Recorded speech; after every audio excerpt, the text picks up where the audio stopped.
Welcome back to Green is Good, and we're honored to have with us today Lise Asimont. She's the Director of Grower Relations at the Francis Ford Coppola Winery. Welcome to Green is Good, Lise. Hello. Thank you so much for having me on. Hey, Lise, you're doing just wonderful things in sustainability at the Francis Ford Coppola Winery. But before we get into speaking about those great things you're doing there, I want you to share with our listeners, please, the Lise Asimont story, the journey leading up to becoming the Director of Grower Relations. How did that journey go, and how did you end up there? Well, thank you so much. And it's an interesting journey, actually. I am what you call a viticulturist, which is a $2 term for someone who cultivates wine grapes. That's my study. And I come from a long line of people who have nothing to do with wine or growing grapes or agriculture, for that matter. And I'm a farmer.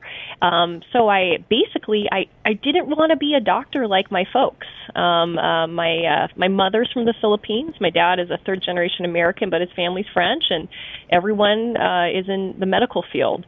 And I really enjoyed science. I still enjoy science. I consider myself a scientist, and I had the pleasure of trying to be a pre-med student, and part of the way through that, I had what I'd like to call a pre-med student nervous breakdown, and I called home. I said, Mom, Dad, I don't want to go to med school, and they said, great, because we don't have to support a kid to go through med school. We could retire early.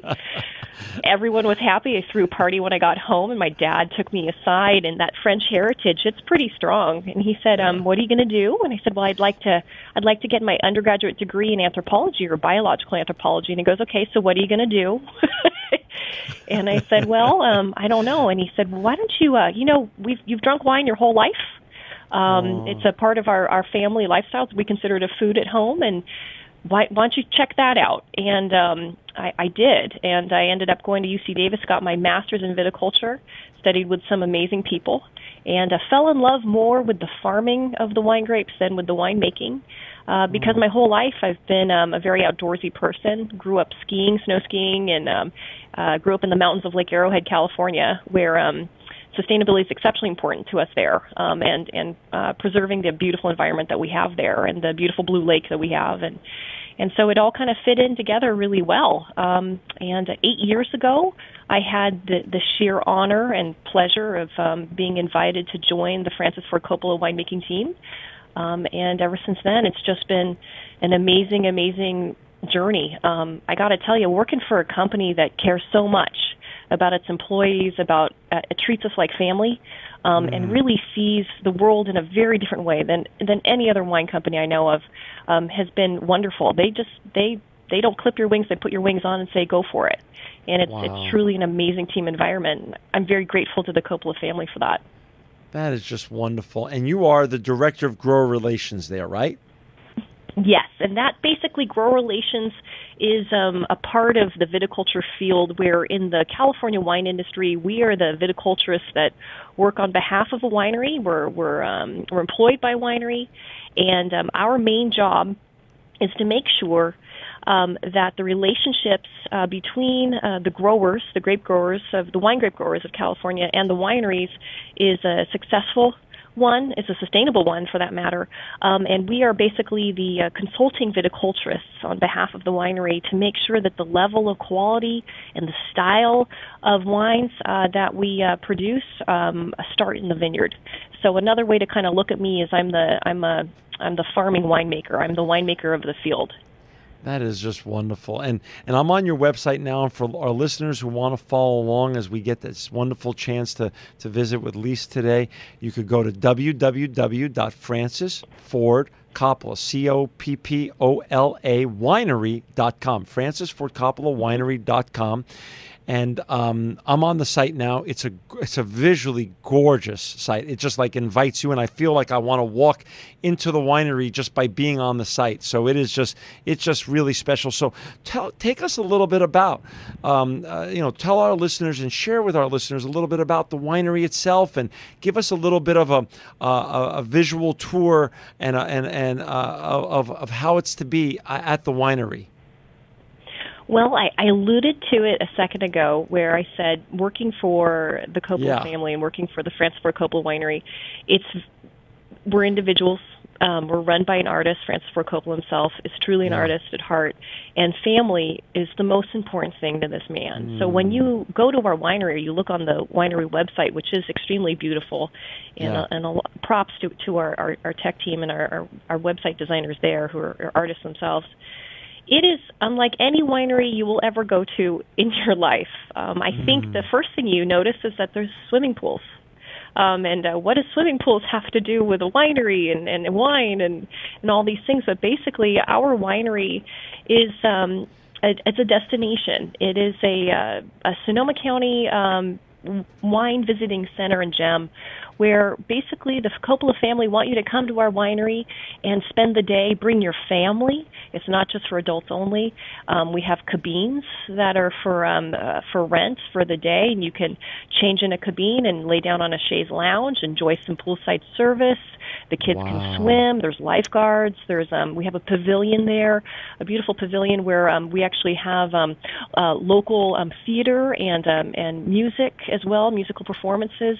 It's truly an amazing place. We have 2 restaurants on site. One is our seasonal grill that supports our park, our pool area, and the other one is Rustic, which is Francis's Favorites, Francis's Favorites, which is a restaurant there, and that is also very unusual. Rustic actually has its own gardens that supplies as much of our produce as possible for our cuisine.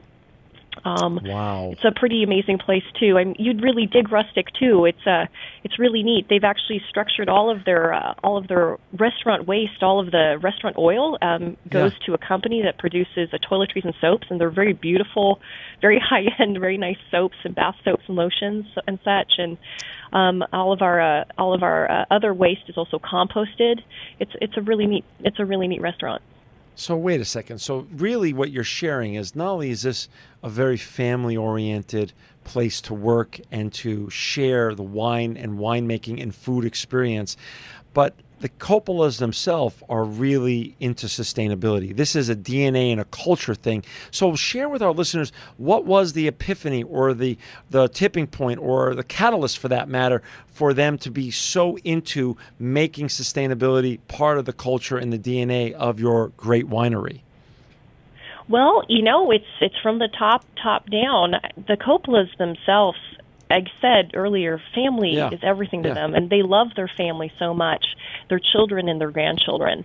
And the Coppolas have their main residence is about an hour from our winery, which is in Sonoma County, located in Geyserville. It's about an hour and a half north of San Francisco.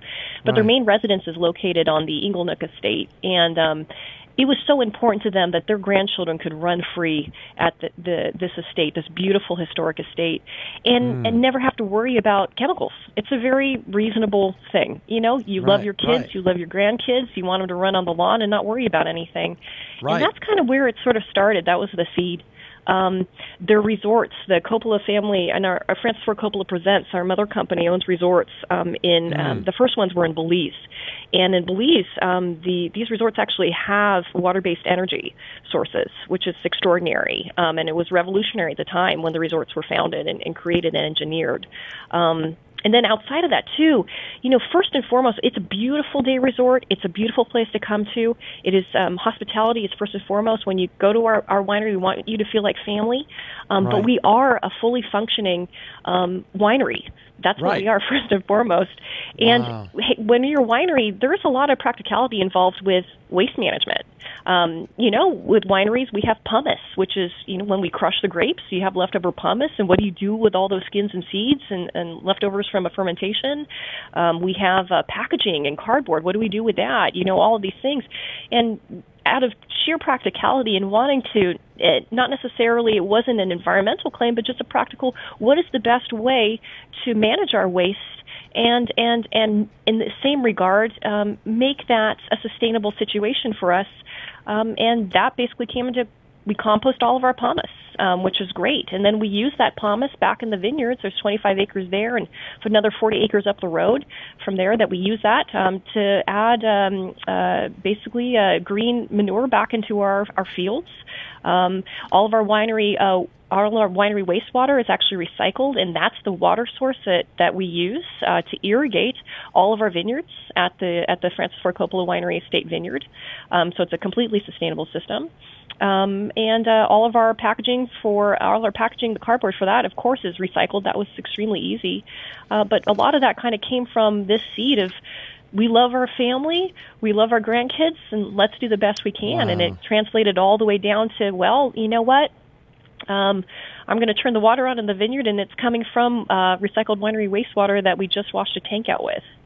That is just great. So it's through and through part of your culture and DNA at Francis Ford Coppola Winery. So for our listeners out there who just joined us, we've got Lise Asimont on with us. He's the Director of Grower Relations at Francis Ford Coppola Winery. You can learn more about them and all Lisa's great work at www.francisfordcoppolawinery.com. One question for you. We are one of the media sponsors and partners with the Green Festivals. How did you guys become, and how did your winery become part of the Green Festival? Well, our team, and this is a lot of credit to our basically our executive team here, but they learned about the festival, and they really felt it was completely in line with the Coppola's personal initiatives. It's exactly what they were looking for. It's such an easy partnership. It's such an organic partnership with us with regards to it. Just every part of it makes sense, and we're very eager to partner with the festival for the events in this fall. Really looking forward to it. And will your wine be there on display and for tasting at those festivals?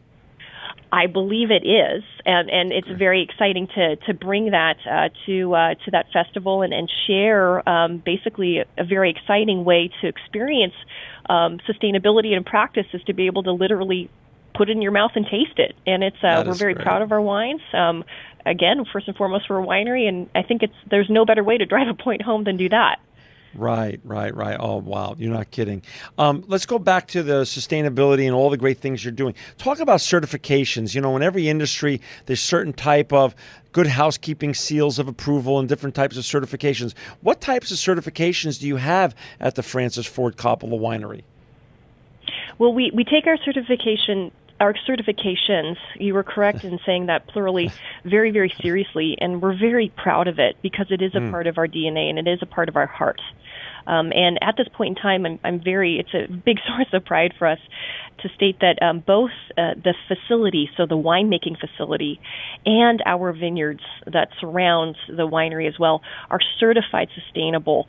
I know that doesn't sound like much perhaps to your listeners, of course, what's the big deal about that? But up until about 3 years ago, there was actually no certification or third-party certification available for sustainable practices in our industry. And we signed on with California Sustainable Wine Growing Alliance, and through a lot of hard work, we're able to have both our winery and our vineyards certified sustainable. We're incredibly proud of that. Outside of that, there are quite a few certifications that we have that are also to our hearts directly.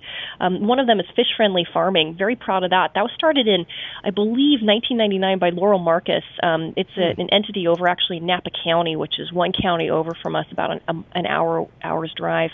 And fish-friendly farming is a beautiful certification, basically because, for one reason, selfishly, I'm a fly fisherman, and my kids and my family, we live in that area as well. And being stewards of the land tends to be an easy, term that people love to sort of say. But fish-friendly farming takes it one step further, where we're not stewards of the land, we're improving the environment, and that's huge. We are basically protecting the river, which for our watershed is the Russian River, which flows through Sonoma County and out into the Pacific Ocean. And we basically are, fish-friendly farming encourages the growing practices that protect the endangered coho salmon and steelhead trout, which are extremely important to us. What that means in practice for me at the vineyard as the viticulturist is that during a rain event, every single drop of water that leaves that vineyard is clear. And that basically means that we're conserving all of our soil and everything we can to make sure that we're protecting the coho salmon and steelhead habitats. And for me, that's big. And, my hat's off to Fish Friendly Farming. It's a wonderful association to work with, and we're very proud of that certification. And outside of that, beyond that, we're also a bunch of beekeepers. We're hobby beekeepers, and European honeybee is extremely important to us, especially in lieu of colony collapse disorder that's taking away so much from our food chain. I don't know if you know this, John, but 1/3 of every bite of food that an omnivore ourselves take is the product of pollination. And taking care of those bees is extremely important to us, and all of the wasp species that are extremely important to us in agriculture. So we are also bee-friendly farming certified as well. It's so interesting, Lisa. On the top of this show, our first guest today was Cheryl Dahl, who is the executive director of Future of Fish. So we were talking about fish-friendly farming and the future of fish and transparency and tracking of fish just on today's show. And we are going to cover the issue of bees and the importance of bees in future shows. It's not a subject we've covered yet, but it is one so important, and I'm so glad you brought that up. I do want to cover, we're down to the last 4 minutes or so, and I want you to cover over back at your winery, the Green Team. What does the Green Team do, and what are some of your initiatives there? Well, the Green Team is a voluntary group of our employees that meet regularly to implement sustainable and green practices at our business, while also improving the moral and quality of life at the winery. It's a really neat group. It's beyond just being, quote unquote, green. It's really enforcing the sustainability aspect, which much of sustainability in our mind and our philosophical take on it has to do with the individual and their sustainability within the moral complex of a group. So the Green Team, they do everything from, they just recently did an initiative on if you carpool with any of our employees in back into the winery, come to work, do a carpool, you report it. Right. There's initiatives. If you record that, there's prizes, there's drawings, and there's this wonderful sort of good morale that's associated with, hey, get together with your friend at work, carpool in, get less, cars on the road. The Green Team gave us all water bottles one year, so we would eliminate the excessive plastic packaging at the winery. So we all have our Coppola issued water bottles now, which is great, and there's tons of fresh water available everywhere to refill up your water bottle, so eliminating plastic use. They host an annual health fair. At the annual health fair, it's everything from measuring your blood pressure and your current status of health to having several booths available with green vendors in the area to further educate our employees on how we can be greater ambassadors of sustainability in our own communities and our own homes. It's a really neat group of people. Wow. And talk a little bit about your grape growers. You have a partnership with about 150 grape growers, and talk a little bit about sustainability and how you work with them in terms of making sure that they're all staying sustainable and things of that such. Well, the nice thing for me is for those 150 growers throughout the state of California, I don't actually have to make sure that they stay sustainable. They do it themselves. Yeah, so it's pretty impressive. Based on the region, grape growers, they're farmers, and they care first and foremost about the land no matter what. So one region that we source from in Lodi, they started their own certified sustainable program about 5 years before California Sustainable existed. So they have Lodi rules. Central Coast growers have the Central Coast Vit Team. They created that right about the same time as Lodi. And at this point in time, I'm proud to report that Sonoma County Wine Grape Association just this year in 2014 has stated that they are aiming as a goal to have 100% certified sustainable for all of their wine growers in the region of Sonoma County by 2015. It's really impressive. So my job's pretty easy. I'm learning more from them than than I'm telling them to do it. Oh my! Any final thoughts? We're down to the last minute. Any final thoughts, Lise, before we have to sign off for today? Well, on behalf of the Francis Ford Coppola Winery, I just really appreciate this chance to come talk to you today, and I'm so impressed with the work that you do and getting the good word out there. Thank you. I love your programming. I think it's so valuable and so important and pertinent, and thank you so much for having us. Well, Lise, we think your work is so important as well, and we're so thrilled to have you on today and highlight all the great work you're doing, as are your colleagues at the Francis Ford Coppola Winery. To learn more about that work, please go to francisfordcoppolawinery.com and enjoy their great wines responsibly. To taste their wines at the Green Festivals, it's in Los Angeles, September 12th through the 14th, Chicago, October 24th to the 26th, and November in San Francisco, November 14th through the 16th at the Green Festivals. Find their great wines there. Thank you, Lise, for being a viticulture and enology sustainability leader and superstar. You are truly living proof that green is good.